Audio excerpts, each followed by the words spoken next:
Friends, நம்ம வீட்டில் இன்றைக்கி காலிஃப்ளவர் மஞ்சூரியன் செய்ய போகிறோம். அதுக்கு நம்ம காலிஃப்ளவரை வெந்நீரில் வச்சு வாஷ் பண்ணிவிட்டு வச்சுருக்கோம். மிக்ஸ் பண்ணுறதுக்கு இஞ்சி பூண்டு பேஸ்ட்டு, சால்ட்டு, ரெட் சில்லி போட்டிருக்கோங்க.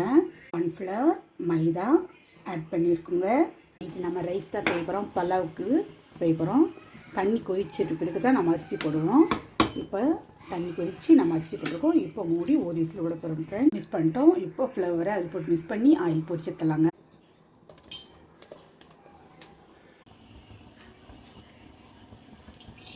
எல்லாத்தையும் பொரிச்சு எடுத்துக்கலாம். கலர் சேஞ்ச் ஆகிடுச்சுங்க. நம்ம ஃப்ளவர் எல்லாத்தையும் பொரிச்சு ஃப்ரெண்ட்ஸ். ஜஸ்ட் பழம் பொரிச்சுங்க. இப்போ திறந்து பார்க்கலாம். ஓகே ஃப்ரெண்ட்ஸ், ரைஸ் நல்லாவே இருக்குது. மிக்ஸ் பண்ணிக்கலாம் ஃப்ரெண்ட்ஸ். இங்கே பாருங்கள், ரைஸ் நல்லா ஊசியாக உதிரியாக வந்துருக்குங்க. கேமராவில் எந்த அளவுக்கு தெரியுதுன்னு தெரியல ஃப்ரெண்ட்ஸ், ஆனால் ஊசியாக ரைஸ் சூப்பராக இருக்குங்க. இந்த ஆயிலையே நாம் மஞ்சள் செய்ய மசாலாவுக்கு ரெடி ஊற்றிருக்குங்க. இதில் நான் ஆனியன், பச்சை மிளகாய் போட்டுக்கலாங்க. ஸ்கொயராக அடிக்கலாம். ஆனியன், இஞ்சி பூண்டு பேஸ்ட்டு இந்த அளவுக்கு வதங்கினா போதுங்க. ரொம்பவே ட்ரையாக வளர்க்க வேண்டாம் வெங்காயத்தை. பெப்பர், கொஞ்சம் ஒயிட் பெப்பர் போட்டிருக்கோம். ரெட் சில்லி போட்டு விட்டுருங்க. கொஞ்சம் சோயா சாஸ்,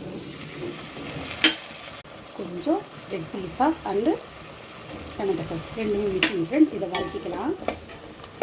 கொஞ்சம் கார்ன்ஃப்ளவரை அரை ஸ்பூன் அளவுக்கு தண்ணியில் கச்சிருக்குங்க. இதை ஊற்றிடலாம். கொஞ்சம் திக்னஸாக வந்துட்டு நாம் ஆஃப் பண்ணிடலாம்.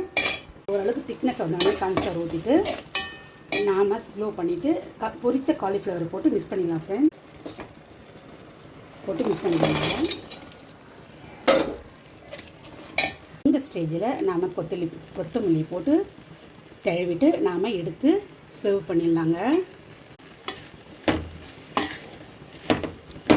சுவையான முறையில் சிம்பிளாக ஈஸியாக நம்ம செஞ்சிட்டோம். பலாவுக்கு இது தொட்டு சாப்பிடும்போது ரொம்பவே நல்லாயிருக்குங்க. பாருங்கள் ஃப்ரெண்ட்ஸ், சுட சுட பலாவ், சப்பாத்தி, கூட்டு, காலிஃப்ளவர் மஞ்சூரியன். ஓகே ஃப்ரெண்ட்ஸ், அடுத்த ஷாட்டில் பார்க்கலாம். Bye friends.